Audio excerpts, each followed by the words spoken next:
There's nothing like you. Together through the हाय ताई cooker, चलिए बात करते हैं टीकू के उन मोमेंट के बारे में जो हमें बताते हैं कि ताई का रिश्ता कितना करीबी है। आइए शुरू करते हैं। जब टीकू के एक साथ सोफे पर एक दूसरे के बहुत करीब बैठे हुए होते हैं तो जंकुक अचानक सीक्रेटली तरीके से थियंग के पैर को अपने पैर से छूना व रगड़ना शुरू कर देता है।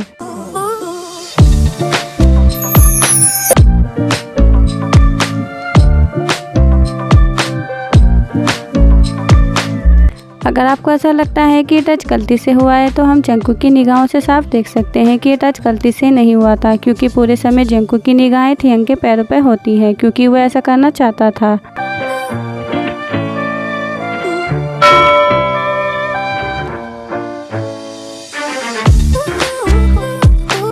फिर हम थियंग को जंकुक को अपनी स्क्रिप्ट देते हुए देखते हैं जिसमें जंकुक लिखावट के बारे में कुछ कहता है, जिसे सुनकर थियंग जंकुक की ओर देखकर स्माइल करके कुछ कहता है।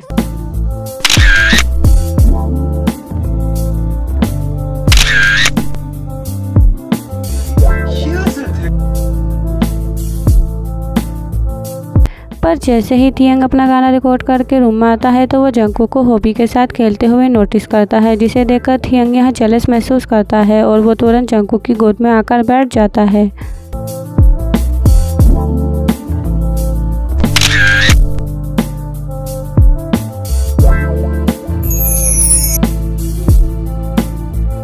क्योंकि अगर थियंग जेलस फील नहीं करता तो वो उस खाली कुर्सी पर बैठ सकता था, पर वो उस खाली कुर्सी पर नहीं बैठता है बल्कि जंकुक की गोद में जाकर बैठ जाता है, जैसे थियंग का हॉबी से मेरे कहने का तरीका हो।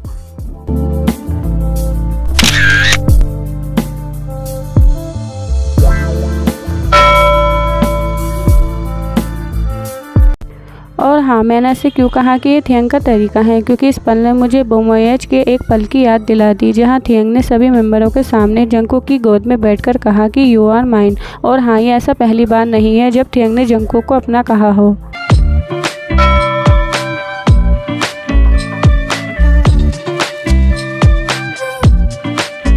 आइए शुरू करते हैं कि फैंस का दावा है कि जंकुक कॉन्सर्ट के दौरान बीच में ताई के कान व नेक को सीक्रेटली छूते हुए देखे गए। जरा नोटिस करें जहां जंकुक टी के कान को सीक्रेटली छू रहा था, जिससे ताई को गुदगुदी होती है, जिस कारण टी हंसते हुए आगे की ओर झुक जाता है।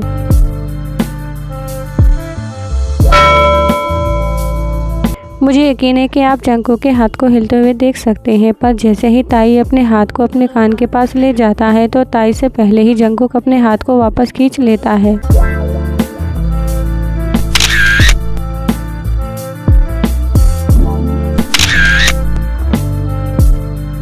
जिससे थियंग को पता चल जाता है कि ये जंकुक का हाथ है, क्योंकि ताई के पीछे जंकुक के सिवा कोई नहीं था। हालांकि अभी शायद एक संयोग भी है, लेकिन सच्चाई ये है कि थियंग जाहिर तौर पर वही चश्मे पहने हुए थे जो जंकुक अन्य अवसरों पर पहने देखे गए।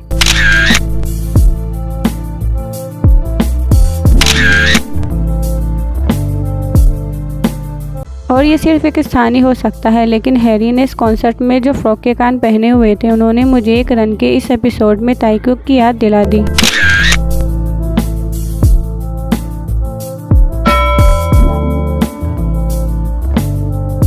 और ज़रा नोटिस करें कि हैरी ने जो कपड़े संगीत के दौरान पहने हुए थे जिसमें हरे और बैंगनी रंग है, शायद ये कोइंसिडेंट हो सकता है, लेकिन मुझे ये ताईकुक का उल्लेखन कराती है।